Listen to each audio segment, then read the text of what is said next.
मुख्यमंत्री पुष्कर सिंह धामी ने उत्तराखंड वन विकास निगम स्थापना के 25 वर्ष पूरे होने के अवसर पर मुख्यमंत्री आवास में आयोजित रजत जयंती समारोह में हिस्सा लिया।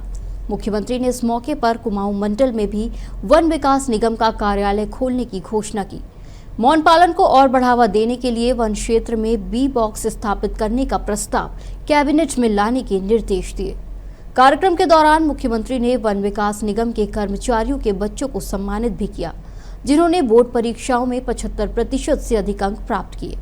मुख्यमंत्री ने कहा कि वन विकास निगम राज्य की इकोनॉमी के साथ ही इकोलॉजी के लिए भी महत्वपूर्ण है। निगम वनों के वैज्ञानिक प्रबंधन, वन उपज की टिकाऊ दोहन, आरक्षित वन क्षेत्रों में खनन और इको टूरिज्म संचालन का कार्य करता है। साथ ही वन उत्पादों और प्रमाणित लकड़ी की सरकारी आपूर्ति करता है। उन्होंने कहा कि वन विकास निगम केवल आर्थिक गतिविधियों तक ही सीमित नहीं है, बल्कि वन क्षेत्रों से सूखे, मृतप्राय और उखड़े हुए पेड़ों को हटाकर उनकी जगह नए वन क्षेत्र विकसित करने में भी सहयोग कर रहा है।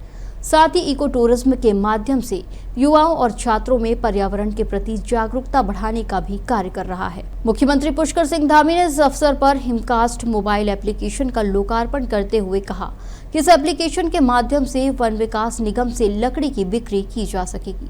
साथ ही फॉरेस्ट गुड्स का ऑनलाइन ऑक्शन भी किया जा सकेगा।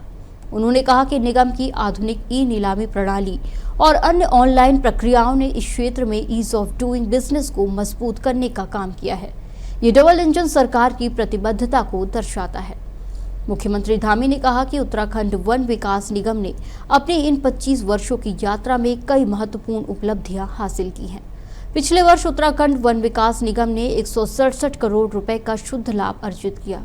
ये उपलब्धि इस बात का स्पष्ट प्रमाण है कि जब नीति और नियत साफ हो तो संसाधनों का सही उपयोग विकास को नई दिशा दे सकता है।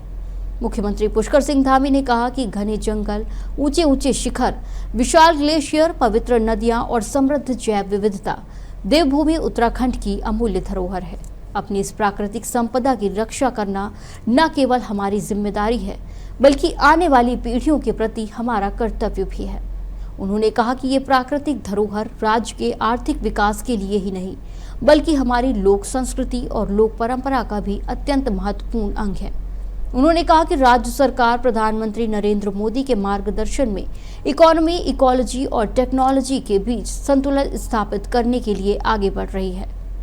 मुख्यमंत्री ने कहा कि प्रधानमंत्री नरेंद्र मोदी ने भी विश्व मंच से लाइफस्टाइल फॉर एनवायरनमेंट का आह्वान किया, जो मात्र एक नारा नहीं बल्कि धरती मां को बचाने का एक महामंत्र है। उन्होंने उत्तराखंड आने वाले सभी पर्यटकों से अपील करते हुए कहा कि जब भी वो जंगल सफारी या किसी धार्मिक पर्यटन स्थल की यात्रा करें तो वहां गंदगी ना फैलाएं। ये छोटा सा प्रयास पर्यावरण संरक्षण की दिशा में एक बड़ा कदम साबित होगा। वन मंत्री सुबोध उनियाल ने कहा कि राज्य में इकोनॉमी और इकोलॉजी में समन्वय के साथ वन संरक्षण की दिशा में निरंतर कार्य किए जा रहे हैं। वन संपदाओं को लोगों की आर्थिकी से जोड़ने के लिए अनेक प्रयास किए जा रहे हैं। इस अवसर पर राज्यसभा सांसद नरेश बंसल सहित अन्य गणमान्य मौजूद रहे। उत्तराखंड से स्टेट हेड अवनीश जैन की रिपोर्ट।